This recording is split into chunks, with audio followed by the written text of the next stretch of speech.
नमस्कार दोस्तों, एक बार फिर से आपका स्वागत है आपके अपने चैनल देवभूमि करियर पॉइंट पर। आशा करता हूं आप सभी लोग स्वस्थ होंगे, काफी अच्छी आपकी स्टडी चल रही होगी। देखिए, काफी महत्वपूर्ण ये वीडियो है आरओ मेंस के लिए। जो लोग प्रिपेयर कर रहे हैं, जिनका प्रीलिम्स एग्जाम अच्छा हुआ है, तो उनके लिए एक रामबाण वीडियो होगा। इस वीडियो में हम जानेंगे कि किस तरीके के क्वेश्चन आपके आरओ मेंस में पूछे जाएंगे, जीएस में, लेटर राइटिंग में और साथ ही ऐसे में। उसके अलावा कौन सी महत्वपूर्ण बुक्स हैं जिनसे मेंस एग्जाम की अच्छे से प्रिपरेशन आप लोग कर सकते हैं। तो आपके सभी सवालों के जवाब इस वीडियो में आपको मिल जाएंगे।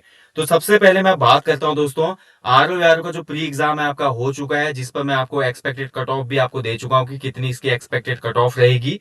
आरओ मेंस में आपका टोटल जो मेंस होता है दोस्तों, 400 मार्क्स का ये मेंस होता है, जिसमें आपके 200 नंबर का जो पूछा जाता है जीएस पूछा जाता है इसमें, और 100 मार्क्स का इसमें आपका लेटर राइटिंग और ड्राफ्टिंग का पेपर होता है, और 100 मार्क्स का इसमें आपका होता है ऐसे राइटिंग का। ठीक है, तो काफी महत्वपूर्ण है आपको जानना कि जो मेंस एग्जाम आप दे रहे हैं उसकी एक रूपरेखा क्या होगी। तो सबसे अच्छी बात इस एग्जाम की है, सबसे खूबसूरत बात मुझे इस एग्जाम की लगती है, इसमें जो जीएस का आपका पेपर होगा ये डिस्क्रिप्टिव पेपर नहीं होगा।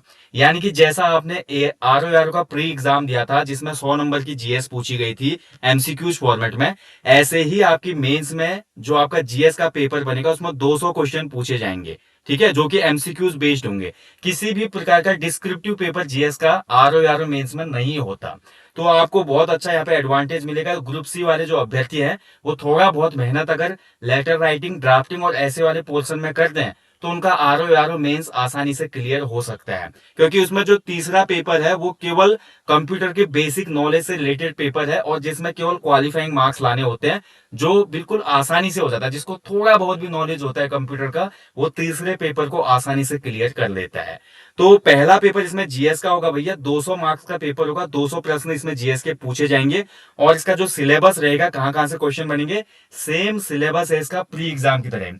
प्री एग्जाम में जो टॉपिक आपको दिए गए थे, जहां से क्वेश्चन बनने थे, वही टॉपिक आपके मेंस में भी रहेंगे। जैसे पहला टॉपिक है सामान्य विज्ञान और प्रौद्योगिकी, यानी कि जनरल साइंस एंड टेक्नोलॉजी से क्वेश्चन बनेंगे। उसके अलावा कंप्यूटर की बेसिक नॉलेज से क्वेश्चन बनेंगे। भारत एवं उत्तराखंड की इतिहास और संस्कृति से क्वेश्चन बनेंगे। इंडियन नेशनल मूवमेंट से क्वेश्चन होंगे। भारत और उत्तराखंड के भूगोल और जनसंख्या वाले टॉपिक से क्वेश्चन बनेंगे। आपदा प्रबंधन और न्यूनीकरण, उसके अलावा पारिस्थितिकी तंत्र, पर्यावरण और प्राकृतिक आपदाओं वाले पोर्शन से क्वेश्चन बनेंगे। सातवां है देखिए खंड आपका भारतीय राज व्यवस्था और अर्थव्यवस्था से क्वेश्चन बनेंगे। उत्तराखंड की राज व्यवस्था, पंचायती राज अधिनियम से क्वेश्चन बनेंगे। उत्तराखंड की अर्थव्यवस्था से क्वेश्चन होंगे। और 10वां जो पोर्शन है, वेरी इंपॉर्टेंट दोस्तों, जो कि है करंट अफेयर्स का सेक्शन, जहां से कम 200 मार्क्स के पेपर में 25 से 30 क्वेश्चन करंट अफेयर्स के बनेंगे। यानी कि 10 पोर्शन आपको दिए गए हैं। अगर मैं 20 मल्टीप्लाई इंटू 10 करता हूं, देखिए यहाँ पे, तो ये हो जाता है 200। ठीक है, यानी कि आपका जो एक पोर्शन दिया गया है, लगभग लगभग वहां से 15 से 20 क्वेश्चन बनने हैं। किसी में 15 बनेंगे तो किसी से 25 बनेंगे। यानी कि एक टॉपिक से आपके 10 टॉपिक टोटल दिए गए हैं, तो 10 टॉपिक के हिसाब से आपके 20 क्वेश्चन तैयार होने का एक एवरेज आप निकाल सकते हैं। 200 मार्क्स का जो पेपर बनेगा, लगभग लगभग ऐसा आपका पेपर बनने वाला है। आरओ मेंस जीएस पेपर के लिए जो टेस्ट सीरीज शुरू होगी आपकी फरवरी माह से शुरू होगी एप्लीकेशन स्टोर पे, और बहुत अच्छे तरीके से और लेटेस्ट पैटर्न पे और साथ ही करंट अफेयर्स को इंक्लूड करते हुए ये टेस्ट सीरीज आपको उपलब्ध करवाई जाएगी। इसके अलावा मेरी कोशिश रहेगी कि आपको जो इसमें सेकंड पेपर और ऐसे का पेपर है, उसके लिए भी कंटेंट एप्लीकेशन स्टोर पे उपलब्ध करवाया जाए। जल्दी ही इस बारे में मैं आपको अपडेट दूंगा। ठीक है, इसके बाद जो आपका इसमें दूसरा पेपर होगा मेंस का, देखिए जो पहला पेपर होगा जीएस का, ये बाइलिंगुअल होगा। यानी कि ये हिंदी और इंग्लिश दोनों में एमसीक्यूज पूछे जाएंगे, लाइक प्री एग्जाम की तरह। दूसरा पेपर इसमें डिस्क्रिप्टिव पेपर होगा भैया। यहां से अब आपका एमसीक्यूज का जो फॉर्मेट है वो खत्म हो जाता है। सेकेंड और थर्ड पेपर में आपको लिखना होगा, आपको स्पीड थोड़ा विकसित करनी होगी, लिखने की कला आपको इसमें विकसित करनी होगी। दूसरा जो पेपर होगा ये 3 घंटे का पेपर होगा, ऊपर जीएस का पेपर भी आपका 3 घंटे का होगा। दूसरा पेपर होगा आपका मैक्सिमम 100 मार्क्स का, और इस पेपर में आपकी हिंदी संरचना से क्वेश्चन बनेंगे, जिसमें स्पेशली एक आपका अपठित गद्यांश आएगा। ठीक है, यानी कि एक समरी आएगी आपकी, उसमें से आपको क्वेश्चन दिए जाएंगे और उसको आपको सॉल्व करने हैं। दूसरा आपका इसमें आ जाएगा किसी सरकारी पत्र का सारणी रूप बनाना पड़ेगा आपको, टेबुलर फॉर्म में। तीसरा आपको कोई शासकीय पत्र का पूरा फॉर्मेट बनाना होगा, जिसमें आपका शासकीय, अर्धशासकीय पत्र भी दे सकता है, आयोग देगा। उसके अलावा देखिए आपका कार्यालय आदेश या कार्यालय ज्ञाप का पेपर दिया जाएगा। तो तीसरा विज्ञप्ति, परिपत्र या टिप्पणी का यहाँ पे आपको टॉपिक दिया जाएगा, इससे आपको बनाना होगा। जैसा वहां पे क्वेश्चन वो मेंशन करेगा, उसी हिसाब का आपको यहाँ पर पूरा फॉर्मेट बना के देना होगा। चौथा जो इसमें क्वेश्चन बनेगा वो आपका पारिभाषिक शब्दावली रूपांतरण, यानी कि जो पारिभाषिक शब्द हमारे ऑफिस में यूज किए जाते हैं, तो ऐसे 10 शब्द अंग्रेजी के दिए जाएंगे, 12 शब्द टोटल मिलेंगे जिसमें से 10 करने होंगे आपको। तो इन 10 शब्दों को अंग्रेजी से इनका हिंदी में मीनिंग लिखना होगा। ऐसे ही 12 शब्द आपको हिंदी के दिए जाएंगे जिनका आपको ट्रांसलेशन इंग्लिश में करना होगा। ठीक है, जैसे मैं ऑफिशियल शब्द लिख रहा हूं, इंग्लिश में पूछ लिया उसने ऑफिशियल, तो ऑफिशियल का आपको हिंदी में बोलेगा कि हिंदी अनुवाद करिए, तो ऑफिशियल का हिंदी अनुवाद हो जाता है जैसे औपचारिक। तो ऐसे ही हिंदी में औपचारिक शब्द देगा तो उसका आपको इंग्लिश ट्रांसलेशन करना होगा, यानी कि ऑफिशियल आपको लिखना होगा। तो इस तरीके के पारिभाषिक शब्दावली आपको तैयार करने हैं, और ये कहां से करने हैं ये भी मैं लास्ट में बताऊंगा आपको। ठीक है, इसके बाद जो आपका तीसरा पेपर होगा, ध्यान रखें दोस्तों, दूसरा पेपर केवल और केवल हिंदी में होगा। पहला पेपर बाइलिंगुअल होगा जीएस वाला, और तीसरा पेपर जो होगा ऐसे राइटिंग का होगा। इसमें भी आपको 3 घंटे दिए जाएंगे और इसमें अधिकतम अंक 100 होंगे, यानी कि मेंस आपका 400 का होगा। 200 का जीएस, 200 का आपका लेटर राइटिंग वाला, ड्राफ्टिंग वाला, और 100 नंबर का आपका आपका 100 नंबर का आपका माफ कीजिएगा, 200 का आपका जीएस का होगा, 100 नंबर का लेटर राइटिंग ड्राफ्टिंग होगा, 100 नंबर का आपका ऐसे राइटिंग होगा। ऐसे राइटिंग में जो आपके टॉपिक बनेंगे, देखिए ये 3 टॉपिक्स दिए गए हैं जहां से आपके ऐसे बनेंगे। पहला है साहित्य, संस्कृति, सामाजिक क्षेत्र या राजनीतिक क्षेत्र से कोई एक निबंध बनेगा आपका, यानी कि एक तो नहीं आएगा, उसमें 3 निबंध आते हैं, 3 में से एक आपको पिक करना होता है। और निबंध की जो वर्ड लिमिट है आपको 600 वर्ड में लिखना होता है, जिसके लिए 35 मार्क्स आपको दिए जाते हैं। इसके अलावा देखिए दूसरा जो खंड होगा विज्ञान, पर्यावरण और प्रौद्योगिकी, आर्थिक क्षेत्र, कृषि एवं व्यापार। तो इस वाले खंड से भी आपके 3 ऐसे पूछे जाएंगे जिसमें भी आपकी वर्ड लिमिट रहेगी 600 वर्ड की, और इसके लिए भी मैक्सिमम 35 अंक दिए जाएंगे। तीसरा जो खंड है आपका नेशनल और इंटरनेशनल, जो हमारा करंट अफेयर्स है, घटनाक्रम, जो भी बड़ा इवेंट हुआ है उस पर क्वेश्चन बन सकता है। जैसे कि अभी उत्तराखंड के संदर्भ में बोले कि सिलक्यारा में जो टनल वाला जो इंसिडेंट हुआ था, तो क्या पहाड़ों में टनल सुरंग निर्माण के क्या इसके फायदे हैं, क्या इसके हानियां हैं, इस तरीके से क्वेश्चन बन जाएगा। ठीक है, उसके अलावा कुछ जैसे उत्तराखंड में भू कानून जो कि करंट में अभी चर्चा में है ना, या मूल निवास, किसी भी एक करंट टॉपिक पे भारत के संदर्भ में बन सकता है कि चंद्रयान 3, इसकी जो हमारी जो सफलता हुई इसके क्या परिणाम होंगे, दूरगामी परिणाम क्या होंगे। ऐसे आदित्य L1 है, भारत में G20 जो समिट हुआ उसमें आपका भारत की क्या भूमिका है, आने वाले समय में भारत कैसे विश्व को अपना जो भी भारत काम कर रहा है डेवलपमेंट के क्षेत्र में या सॉफ्टवेयर के क्षेत्र में, सभी चीजें मतलब क्वेश्चन किसी भी एंगल से बन सकता है। तो तीसरे जो खंड में क्वेश्चन बनेगा एक करंट का टॉपिक आएगा, दूसरा जो होगा नेचुरल डिजास्टर से आपका ऐसे का टॉपिक बनेगा, और तीसरा आपका जो नेशनल विकास की योजनाएं होते हैं। ठीक है, तो यहां से आपका कोई एक ऐसे बनेगा, यानी कि जो 3-3 आपको खंड दिए गए हैं, 3-3 खंडों से 3-3 निबंध के बने टॉपिक जो आपके एग्जाम पेपर में बनेंगे। अभी हम लास्ट ईयर का पेपर भी देखेंगे जिससे आपको अच्छे से समझ में आएगा। जो लास्ट पेपर हुआ था 2016 आरओ मेंस का, उसमें कैसे बने थे निबंध, वो आप देख लेंगे। ठीक है, तो तीसरा पेपर जो होगा ये आपका बाइलिंगुअल होगा। इंग्लिश मीडियम वाला इसमें ऐसे इंग्लिश में भी लिख सकता है, हिंदी मीडियम वाला हिंदी में लिख सकता है। सेकंड पेपर जो होगा ये केवल और केवल हिंदी में होगा, और फर्स्ट पेपर तो बाइलिंगुअल होता है, जीएस एमसीक्यूज वाला, वो आप सभी को पता ही है। ठीक है, तो ये तो हो गए भैया जो आपका आरओ मेंस का सिलेबस है, किस प्रकार से आपके क्वेश्चन बनेंगे, कहां से बनेंगे। अब बात करते हैं जो इसका लास्ट ईयर का पेपर हुआ था। देखिए जीएस का पेपर ये था, जीएस में आपका इस प्रकार से क्वेश्चन पेपर बनेगा जैसे कि ये 2016 के पेपर हैं। इन तीनों पेपरों को मैं शेयर कर दूंगा अपने टेलीग्राम चैनल पे। जिन लोगों ने अभी तक भी हमारा टेलीग्राम चैनल ज्वाइन नहीं किया है, टेलीग्राम पे सर्च कीजिए देवभूमि करियर पॉइंट, ओपन चैनल है, ज्वाइन कीजिए। इस चैनल पे आपको बहुत से नोटिफिकेशन, बहुत से अपडेट, न्यूज़पेपर की कटिंग, इसके अलावा ऐसे ही पेपर वगैरह मिलते रहते हैं। तो ये तीनों 2016 के जो मेंस के पेपर हैं आरओ के, मैं टेलीग्राम चैनल पे शेयर कर दूंगा, आप अच्छे से देख लेना। ये जीएस का पेपर था 2016 का, आप देख सकते हैं इसमें टोटल 200 क्वेश्चन पूछे गए। तो इसको देख के थोड़ा समझना है आपको कि कितने क्वेश्चनों का वेटेज रहा इसमें, यानी कि किस पोर्शन से कितने क्वेश्चन बनाए गए हैं। ये थोड़ा एनालिसिस आप भी करना कि उत्तराखंड के कितने क्वेश्चन इसमें बने, और साइंस एंड टेक्नोलॉजी के कितने क्वेश्चन 200 में बने हैं, करंट अफेयर्स के कितने क्वेश्चन पूछे गए हैं। तो ये आप थोड़ा चेक करना। ठीक है, इसके बाद बात करते हैं जो देखिए दूसरा पेपर है हिंदी संरचना का, हिंदी कंपोजिशन जिसको कहा जाता है। इसमें पहला जो आता है देखिए अपठित गद्यांश आता है इसमें। ठीक है, उसके आधार पे देखिए इसका शीर्षक लिखना होता है, एक टाइटल लिखना होता है जो भी आपको दिया होगा यहाँ पे गद्यांश। गद्यांश का सारांश लिखना है 1/3 में, 1/3 भाग में इसका मूल सारांश लिखना है, यानी कि की पॉइंट्स लिखने हैं। और तीसरा इसमें जो रेखांकित दिया है, देखिए रेखांकित पंक्तियां जो है उनकी अलग से आपने व्याख्या करनी है, अपने अर्थ में बोल सकते हैं या अपनी समझ के अनुसार, या दिए गए अपठित गद्यांश के जो हमारा भावांश आ रहा है उसके आधार पे आपको ये डिस्क्रिप्शन देना पड़ता है वहां पे। ठीक है, इसके बाद देखिए दूसरा क्वेश्चन इसमें है निम्न सरकारी पत्र का सारणी रूप टेबुलर फॉर्म में सार लेखन कीजिए। 15 मार्क्स का क्वेश्चन है।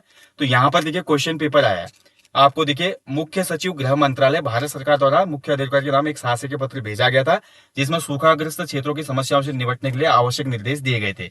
यानी कि आपको आयोग जो क्वेश्चन देगा उसी क्वेश्चन के आधार पे आपको पत्र में पूरा जो टेबुलर फॉर्म है वो बनानी है। दूसरा इसमें क्वेश्चन बना, देखिए कार्यालय आदेश क्या किसे कहते हैं। जो हमारा ऑफिस ऑर्डर होता है कार्यालय आदेश, उसकी आपको परिभाषा लिखनी है। उसके अलावा कार्यालय आदेश का एक प्रारूप तैयार करना है। तो किसी भी प्रकार का जो कार्यालय आदेश आता है आप किसी भी डिपार्टमेंट को मेंशन करके उसको तैयार कर सकते हैं। तीसरा फिर से आपको एक लेटर लिखना है। देखिए इसमें उप सचिव वित्त मंत्रालय भारत सरकार द्वारा सेवानिवृत्ति की आयु में परिवर्तन के विषय में नियंत्रक एवं महालेखा परीक्षक नई दिल्ली को लिखे गए पत्र पर अनुभाग अधिकारी द्वारा लिखी गई टिप्पणी कीजिए। तो एक टिप्पणी भी आपको तैयार करना है, तीसरा पोर्शन, ठीक है। तो लेटर राइटिंग में देखिए आपके 15 या 45 मार्क्स का यहाँ पे क्वेश्चन बनेंगे भाई। तो कितनी ज्यादा मेहनत आपको लेटर राइटिंग वाले पोर्शन में करनी है। आपको सभी पत्रों की व्याख्या, उनकी परिभाषा, उनका जो फॉर्मेट होता है, या किसी भी संदर्भ में किसी भी कॉन्टेक्स्ट में अगर पेपर तैयार करने को बोला जाता है, वो अनुभाग अधिकारी के कॉन्टेक्स्ट में हो या मुख्य सचिव के कॉन्टेक्स्ट में हो, शिक्षा अधिकारी के कॉन्टेक्स्ट में हो, जिला अधिकारी के कॉन्टेक्स्ट में हो, तो आपको उस फॉर्मेट में लेटर तैयार करना होगा। और ध्यान रखेंगे ऑफिशियल लेटर में जो आपको सबसे मेन बात याद रखनी है, इसमें केवल पॉइंट टू पॉइंट डिस्क्रिप्शन होना चाहिए। कभी भी ये होता है हम जो ऑफिशियल लेटर पढ़ते हैं, औपचारिक जो पत्र होते हैं, इनकी जो भाषा होती है ना, ये बिल्कुल अर्थपूर्ण भाषा होनी चाहिए। इसमें फालतू कुछ भी आपको नहीं लिखना है। जल्दी मैं इस पे भी वीडियो दूंगा, अलग अलग पेपरों में क्या स्ट्रेटेजी होनी चाहिए। तीसरा देखिए, जो मैंने आपको बोला था जो पारिभाषिक शब्दावली आएंगे वो किस प्रकार के आएंगे। जैसे कि 10 शब्दों का आपको हिंदी में रूपांतरण करना है। देखिए सरप्लस क्या होता है, ठीक है, सरप्लस। ऐसे देखिए आपका एजेंसी का हिंदी में अर्थ क्या होता है, फैकल्टी का हिंदी में अर्थ क्या होता है, डायरेक्टरी का हिंदी में अर्थ क्या होता है। ऐसे देखिए हिंदी के शब्द दिए गए। स्थगन का इंग्लिश में क्या बोलते हैं, विधेयक को इंग्लिश में क्या बोलते हैं, निविदा जिसको टेंडर कहा जाता है। तो ऐसे आपको इनको ट्रांसलेट करना होता है इंग्लिश में। 10 शब्द इंग्लिश वाले जो होंगे उनका हिंदी में अर्थ, और जो हिंदी वाले होंगे 10 शब्द उनका इंग्लिश में आपको मीनिंग लिखना है। बस यही है इसमें, ठीक है। अब तीसरा जो पेपर है इसमें देखिए ऐसे राइटिंग का मैंने बात किया, 3 खंड दिए गए थे। जैसे इसमें बात करें देखिए पहला खंड, तो पहला खंड देखिए ऐसे राइटिंग में मैंने आपको बताया था ना, ऐसे राइटिंग का जो पहला खंड होगा कहां से होगा, साहित्य, संस्कृति, सामाजिक क्षेत्र और राजनीतिक क्षेत्र से। अब देखिए इसमें जो ऐसे बना है लास्ट ईयर का, उसमें आपका पहला जो ऐसे बना है ये आपका देखिए समाज के विकास में साहित्य की भूमिका, यानी कि role of literature in the development of society. दूसरा टॉपिक है देखिए आज की महिला, टुडेज वीमन। और तीसरा टॉपिक है विश्व बैंक और Bharat, world bank of India, world bank and India. तो ये 3 टॉपिक में से आपको एक ही पर निबंध लिखना है 600 वर्ड में। और ये निबंध आप हिंदी या इंग्लिश किसी भी भाषा में लिख सकते हैं जिसमें आप कंफर्टेबल हैं। दूसरा देखिए टॉपिक आपको बताया था मैंने सिलेबस में क्या था। दूसरा टॉपिक था विज्ञान, पर्यावरण, प्रौद्योगिकी, आर्थिक क्षेत्र, कृषि एवं व्यापार। तो यहां से दूसरा पोर्शन में जो हमारा बना है देखिए क्वेश्चन बना है पर्यावरण और हमारा जनजीवन, environment and our life style, पहला टॉपिक है। भारत की आर्थिक नीति, India's economic policy, and third is Indian agriculture industry. इन 3 टॉपिकों में से किसी एक पर जो आपको अच्छे से आता है उस पर आप पूरा ऐसे राइटिंग कर सकते हैं। एंड जो थर्ड पार्ट है इसका देखिए, थर्ड पार्ट में आपको मैंने बताया था सिलेबस में है देखिए राष्ट्रीय एवं अंतर्राष्ट्रीय घटनाक्रम, प्राकृतिक आपदाएं और राष्ट्रीय विकास योजनाएं। और यहाँ पर आयोग ने जो लास्ट ईयर का पेपर बनाया है वो बना देखिए भारत के वर्तमान प्रधानमंत्री की अमेरिकी यात्रा और हमारा देश। उस समय पे जब ये पेपर हुआ होगा उसमें भारत के प्रधानमंत्री जी ने अमेरिका की यात्रा की होगी, उस कॉन्टेक्स्ट में आपको पूरा यहाँ पे निबंध लिखना था कि क्या उसके परिणाम है, क्या लाभ रहे उसके, और किस प्रकार से भारत ने विश्व पटल पे अपनी छाप छोड़ी है। तो ये सभी बातें डिस्कस करनी होती हैं। दूसरा जो बना है देखिए नेचुरल डिजास्टर से क्वेश्चन बना है भूकंप और सुनामी की समस्या और हमारी निवारक व्यवस्था, यानी कि problem of earthquake and tsunami and our preventive measures. And third is clean India movement and our country. तो इन 3 टॉपिक्स में से आपको जो अच्छे से आता है वो आप कर सकते हैं। यानी कि हर पोर्शन में आपको निबंध के 3 पोर्शन आपके बनाए गए हैं। 3 पोर्शन में आपको 3-3 टॉपिक दिए जाएंगे, और इन 3 टॉपिकों में से जो आपको बहुत अच्छे से आता है उस एक टॉपिक को आपको चूज करना है। बस इतना सा है। और जितना अच्छा और सुंदर आपका निबंध होगा भैया, निबंध में देखिए आपका मेन चीज क्या होता है, 3 पार्ट में ही आपका निबंध लिखना होता है। सबसे पहले होता है इंट्रोडक्शन, दूसरा होता है आपकी मेन बॉडी, और तीसरा होता है कंक्लूजन। और ये तीनों का सार आपने अगर अच्छे से बिठा दिया, अपनी लेखन कौशल शैली से आपने अगर एग्जामिनर को प्रभावित कर दिया, आपका अगर जो निबंध है वो थोड़ा यूनिक है अदर कैंडिडेट से, यकीन मानिए दोस्तों बहुत अच्छा स्कोर आपको इसमें मिलेगा। और सेकंड पेपर और थर्ड पेपर, यही दो पेपर है इसमें जो ज्यादा स्कोर करेगा उसके सिलेक्शन के चांसेस और ज्यादा बढ़ेंगे, क्योंकि कंपटीशन जीएस के पेपर में रहने वाला है। और ये जो दो लिखित पेपर होते हैं इसमें अगर लंबे समय से कोई अभ्यर्थी जैसे कि पीसीएस की तैयारी कर रहा है, यूपीएससी की भी कुछ तैयारी करने वाले अभ्यर्थी इसमें अपियर होंगे, लोअर पीसीएस वाले होंगे, तो उनकी मेंस राइटिंग स्किल जो होती है बहुत ज्यादा मजबूत होती है, तो उनको तो बहुत अच्छा इसमें फायदा मिलेगा। तो कंपटीशन रह जाता है फिर आपका फर्स्ट वाले जीएस पेपर में, ठीक है। तो इसलिए सेकंड और थर्ड पेपर में गलती की और नंबर कम होने की थोड़ी भी गुंजाइश आपके पास नहीं है। आपको बहुत ज्यादा मेहनत करनी है, अपने राइटिंग स्किल्स को आपने बहुत ज्यादा बेहतर बनाना है, ठीक है। तो ये तो हो गया भैया सिलेबस, और जो प्रीवियस ईयर का पेपर था इसका मेंस का वो हमने देख लिया। अब आते हैं मुद्दे पर। इसके लिए जो इंपोर्टेंट बुक्स होंगी वो कौन सी बुक्स आप फॉलो कर सकते हैं, इसके बारे में भी मैं थोड़ा आपको बता देता हूं ताकि आपकी अच्छी खासी हेल्प हो जाए, ठीक है। तो सबसे पहले आते हैं भाई ऐसे राइटिंग में। ऐसे राइटिंग की मैं अगर बात करूं दोस्तों, ऐसे राइटिंग देखिए एक ऐसा खंड है भाई मैं बोलूंगा जिसमें आप किसी भी बुक का रेफरेंस लोगे तो वो सही नहीं होगा, ठीक है। सही नहीं क्यों नहीं होगा, क्योंकि जो बुक आप ला रहे हैं ऐसे राइटिंग की, लगभग लगभग सैकड़ों अभ्यर्थी ऐसे होंगे जो उस ऐसे राइटिंग की बुक का यूज कर रहे होंगे। और जब एग्जामिनर कॉपी चेक करेगा उसको ये पता लग जाएगा कि आपने किसी बुक के रेफरेंस से पूरा ऐसे लिख दिया है। आपका जो ऐसे राइटिंग होना चाहिए ना, ऐसे राइटिंग में आपकी अपनी अपनी स्किल्स आपकी दिखनी चाहिए।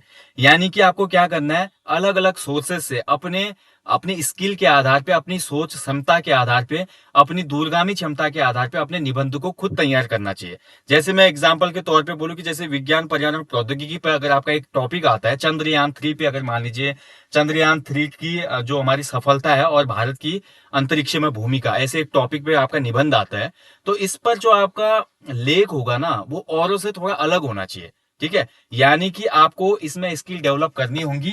और ऐसे राइटिंग की एक बेहतरीन स्किल कैसे डेवलप की जाती है इस पे मैं जल्दी ही आपको वीडियो दूंगा, जिससे आपको बहुत हेल्प मिलने वाली है, ठीक है। तो आप लोग निश्चिंत रहें, मैं जल्दी इस पे एक वीडियो दूंगा आपको। और बाकी देखिए मार्केट में बहुत सी बुक्स आती हैं, अलग अलग पब्लिकेशंस की कुछ ऐसे बुक्स आते हैं जो कि पीसीएस और यूपीएससी के लिए डिजाइन है। आप चाहे तो उन बुक्स का रेफरेंस ले सकते हैं, लेकिन मैं बोलूंगा कि ऐसे राइटिंग में अपनी स्किल को और ज्यादा मजबूत करें। अपनी लेखन शैली को अगर आप और प्रभावी बनाते हैं तो इसका ज्यादा लाभ मिलेगा, बशर्ते आप किसी किताब से कॉपी पेस्ट करते हैं। दूसरा जो आपका देखिए आपका विषय है हिंदी संरचना वाला, ये थोड़ा इंपॉर्टेंट है। इसके लिए देखिए बहुत से लोगों के मन में सवाल रहता है कि आपको कौन सी बुक का रेफरेंस लेना चाहिए। तो इसके लिए भैया ज्यादा आपको सोचने की आवश्यकता नहीं है। हिंदी संरचना वाला द्वितीय प्रश्न पत्र के लिए केवल और केवल एक प्रमाणित किताब है जो कि है डॉक्टर हरदेव बाहरी की जी की बुक। हरदेव बाहरी जी की बुक से आप टोटल पूरा पेपर क्लियर कर सकते हैं।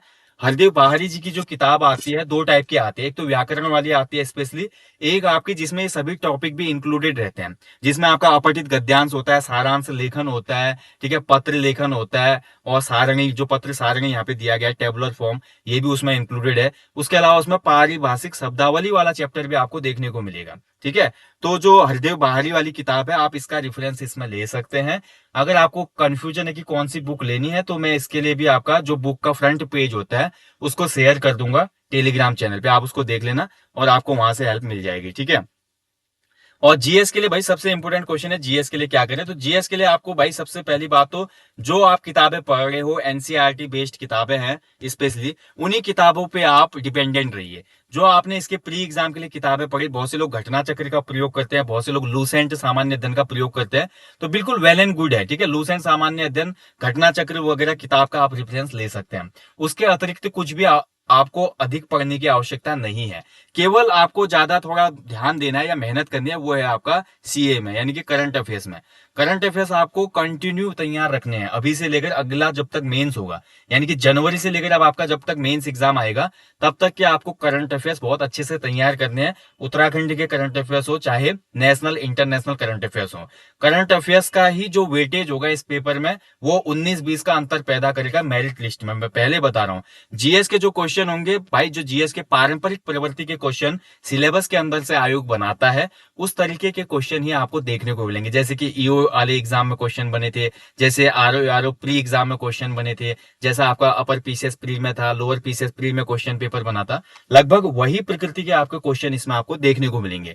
तो ऐसा नहीं है कि आपको बहुत ज्यादा अलग अलग बुक्स पढ़ने की आवश्यकता है। अगर आप एनसीईआरटी सार वाली घटना चक्र को पढ़ते हैं, इसके अलावा एनसीईआरटी के की नोट्स वाली कोई किताब पढ़ते हैं, साथ ही अगर आप बहुत लंबे समय से लूसेंट सामान्य अध्ययन पढ़ रहे हैं तो फिर अलग से कुछ करने की आवश्यकता नहीं है। बट इसके साथ मैं आपको बोलूंगा कि जीएस के सेक्शन के लिए ज्यादा से ज्यादा यूकेपीएससी के ओल्ड पेपर्स को आप लगाइए। जो पीवाईक्यू होते हैं ना यूकेपीएससी के, उन पीवाईक्यू को आप ज्यादा से ज्यादा देखिए। ऐसे ही जीएस के मॉक टेस्ट लगाओ अलग अलग, जैसे कि हिस्ट्री के मॉक टेस्ट लगाओ, कंप्यूटर के लगाओ, साइंस एंड टेक्नोलॉजी के मॉक टेस्ट लगाओ। और उसके बाद जब इसकी फुल लेंथ प्रैक्टिस सेट आते हैं मार्केट में या किसी इंस्टीट्यूट के द्वारा, तो फुल लेंथ प्रैक्टिस सेट्स लगाना बहुत जरूरी है। बाकी करंट अफेयर्स को अपडेट रखिए, और करंट अफेयर्स की टेस्ट सीरीज भी अगर आपको कहीं से प्रोवाइड होती है तो आप उसको लगाइएगा, बहुत ज्यादा हेल्प आपको मिलेगी। ठीक है। बाकी देखिए, करंट अफेयर्स अगर आपको उत्तराखंड और जीएस का रिवीजन करना है तो उसके लिए हमारे एप्लीकेशन पे भी एक कोर्स है, नेशनल इंटरनेशनल करंट अफेयर्स, जिसमें आपको जनवरी 2023 से लेकर अभी जनवरी 2024 तक के करंट अफेयर्स उपलब्ध करवाए गए हैं, जो कि एमसीक्यूज फॉर्मेट में होते हैं। उत्तराखंड के भी मिलते हैं, जीएस के भी मिलते हैं, मतलब नेशनल इंटरनेशनल के भी आपको मिलते हैं। ठीक है। और ये एक लाइफ टाइम कोर्स है, एक ही बार आपको इसको इनरोल करना होता है, और इसकी वैलिडिटी लाइफ टाइम है। और इसमें हर महीने की 1 से 5 तारीख के बीच में आपका करंट अफेयर्स के एमसीक्यूज अपलोड हो जाते हैं, उत्तराखंड के भी और नेशनल इंटरनेशनल करंट अफेयर्स के भी। तो आप इसको लगा सकते हैं। तो जीएस में आप भाई ओल्ड पीवाईक्यू लगाइए, यूकेपीएससी वाले। साथ ही अदर आयोग के भी आपको जीएस के पीवाईक्यू उपलब्ध होते हैं, तो उनसे भी प्रैक्टिस कीजिए। साथ ही मॉक टेस्ट लगाते रहिए और रिवीजन कंटिन्यू रखिए। ठीक है। बाकी ज्यादा कुछ करने की आवश्यकता नहीं है। देखिए, एग्जामिनर इस एग्जाम में बस इतना ही आपको जज करता है कि आपको बेसिक नॉलेज कितनी है जीएस की, लेटर राइटिंग और ड्राफ्टिंग की, और निबंध लेखन शैली में वो ये देखने की कोशिश करता है कि आपका आपका जो बुद्धि क्षमता है, जो आप सामाजिक परिवेश में घटित घटनाएं हैं या किसी एक मैटर पे आपके जो दृष्टिगत बिंदु होते हैं, वो किस प्रकार से आप प्रेजेंट करते हैं। यानी कि एक ऑफिसर बनने की आप में समझ है या नहीं है, एग्जामिनर को बस इतना ही चाहिए, और उसी आधार पे आपका एक अच्छा स्कोर आ जाता है। और तीनों पेपर ऐड होके दोस्तों लास्ट में 400 नंबर पे ही आपका क्या बनेगी, मेरिट बनेगी। ठीक है। और 400 नंबर जो प्री एग्जाम है वो क्वालिफाइंग नेचर का है आपका।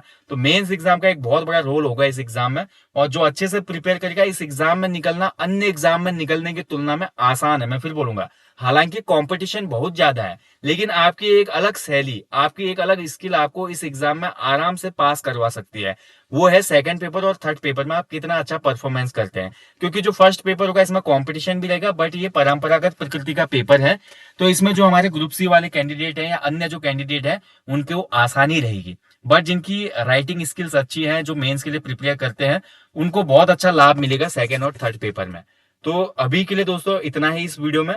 आशा करता हूँ आपको अच्छे से सभी बातें समझ में आई होंगी। अगर कुछ रह गया हो और आपको लगता है कि समझ में नहीं आया, तो आप लोग इस वीडियो के कमेंट बॉक्स में कमेंट कर सकते हैं। फिर से मैं बोल रहा हूँ, जीएस के लिए जो बुक्स का रेफरेंस है, आप केवल और केवल घटना चक्र अगर पढ़ रहे हैं तो इनफ है। अगर आपके पास लूसेंट जीके की बुक है तो वो भी काफी है मेंस के लिए। इसके साथ आपको प्रिपेयर करना होगा पीवाईक्यू, यूकेपीएससी और अन्य आयोग के। साथ में आपको करंट अफेयर्स अपडेट रखना होगा, Uttarakhand current affairs and national international current affairs. दूसरे पेपर के लिए जो हिंदी का पेपर होगा आपका, हिंदी कंपोजिशन का, उसके लिए डॉक्टर हरदेव बाहरी जी की किताब आती है। ठीक है, हिंदी वाली, उसको आप जरूर लीजिएगा, जिसमें सभी टॉपिक है। उसकी जो विषय सूची होती है ना, उसमें टॉपिक आप देख लेना। टॉपिक आप देखोगे तो समझ में आ जाएगी कौन सी किताब लेनी है। डॉक्टर हरदेव बाहरी की इनफ है। उसके अलावा बाकी किताबों को मत देखें, क्योंकि इसमें व्याकरण तो कुछ पूछा जाना नहीं है। ये पूरी ही पूरी किताब आपकी, इसमें जो आपका क्वेश्चन बनने हैं इस पेपर में, वो पूरे आपके शासकीय जो संदर्भ में टॉपिक होते हैं वहीं से क्वेश्चन बनने हैं। तीसरा जो आपका पेपर है ऐसे राइटिंग का, उसमें मैं आपको बता चुका हूँ, ऐसे राइटिंग में आपको किसी भी बुक को फॉलो करने की बजाय अपनी ऐसे राइटिंग को डेवलप करना चाहिए। अभी काफी समय है, मेंस एग्जाम की डेट अभी अनाउंस नहीं हुई है। मार्च आयोग ने आई थिंक दिया था एक्सपेक्टेड डेट, बट लगता नहीं मुझे मार्च में होगा। बट मार्च को ही लेकर हमको चलना चाहिए। तो उस हिसाब से हमारे पास केवल 2 माह का समय शेष है। तो आपको ऐसे राइटिंग, आप देखिए जो एनसीईआरटी में जब हम हाई स्कूल में थे 9th-10th में जो हमारे निबंध बनते थे, तो उससे भी आप रेफरेंस ले सकते हैं। जो गाइड आती थी ना, गाइड में भी इस तरीके के टॉपिक पूछे जाते थे। उसके अलावा देखिए, निबंध लेखन में आप जितना अपना कंटेंट डालेंगे, जितना आप अपने जो परिपक्वता होती है या किसी भी टॉपिक में समझने की क्षमता होती है, या किसी भी संदर्भ में एक विशेष लेखन शैली आपके पास होती है ना, उसको अगर आप ज्यादा इंक्लूड करेंगे तो उसका ज्यादा लाभ मिलेगा। किताबों को देखने से कोई फायदा नहीं होगा, बट फिर भी आप ऐसे राइटिंग के लिए किताब चाहते हो तो मार्केट में ऐसी बहुत सी किताबें आती है, आप उनका रेफरेंस दे सकते हो। कोई भी किताब आप ले सकते हो जो कि राज्य लोक सेवा आयोग या हमारा यूनियन पब्लिक सर्विस कमीशन है, यूपीएससी, उसके लिए जो ऐसे राइटिंग की बुक्स आती है उनका रेफरेंस आप ले सकते हो। ठीक है। बट मैं फिर बोलूंगा लास्ट में, इसके लिए आप अपनी ही स्किल को डेवलप करें। बाकी देखिए, मेंस का भाई जो टेंटेटिव डेट्स है, मार्च दिया था आयोग ने, मार्च में ही हो वेल एंड गुड है। और आपको मेहनत करनी चाहिए, खासकर आपको जीएस के साथ साथ 2 से 4 घंटे कम से कम देने चाहिए लेटर राइटिंग और ऐसे राइटिंग को। ठीक है, तो 4 घंटे की आपको राइटिंग कम से कम एक दिन में करनी है और अपने राइटिंगों को, लिखने की शैली को और बेहतर बनाना है और थोड़ा स्पीड को भी इंक्रीज करना है, क्योंकि देखिए जो आपका लास्ट पेपर है ना वो थोड़ा डिफिकल्ट है, इतना आसान है नहीं जितना हम बोल रहे हैं। जो लास्ट पेपर होगा आपको ध्यान से देखिए, इस पेपर में आपका टोटल आपको 1800 वर्ड लिखने हैं 3 घंटे में। 600 वर्ड यहाँ पे देखिए, 600 वर्ड यहाँ पे, 600 यहाँ पे, यानी कि आपको 3 घंटे में 1800 शब्द लिखने हैं, जो कि अपने आप में ही थोड़ा चैलेंजिंग होता है, इतना आसान होता नहीं। यहाँ पे देखने से भले आसान लग रहा होगा, बट 1800 वर्ड लिखना 3 घंटे में एक चैलेंजिंग टास्क है। तो इसके लिए आप जितनी ज्यादा राइटिंग प्रैक्टिस करेंगे उतना ही आपको हेल्पफुल रहेगा। ठीक है, तो इस चीज का आप विशेष ध्यान रखें। बाकी दोस्तों, अगर आपके कोई भी अन्य जो आपके क्वेरीज थे, कोई भी आपका क्वेश्चन रह गया हो, तो कमेंट बॉक्स में कमेंट कीजिएगा। मैं आपको जल्दी मिलूंगा नेक्स्ट वीडियो में। तब तक आप लोग अच्छे से अपनी स्टडी करें, अपना ध्यान रखें, अपने जीवन में कम से कम एक पेड़ लगाएं, लोगों को भी इसके लिए अवेयर करें, और जहां भी आप घूमने जाते हैं अपने घर के आसपास स्वच्छता का विशेष ध्यान रखें। So guys, thank you for watching, अपना ध्यान रखिएगा, जल्दी मुलाकात होगी। जय हिंद, जय देवभूमि।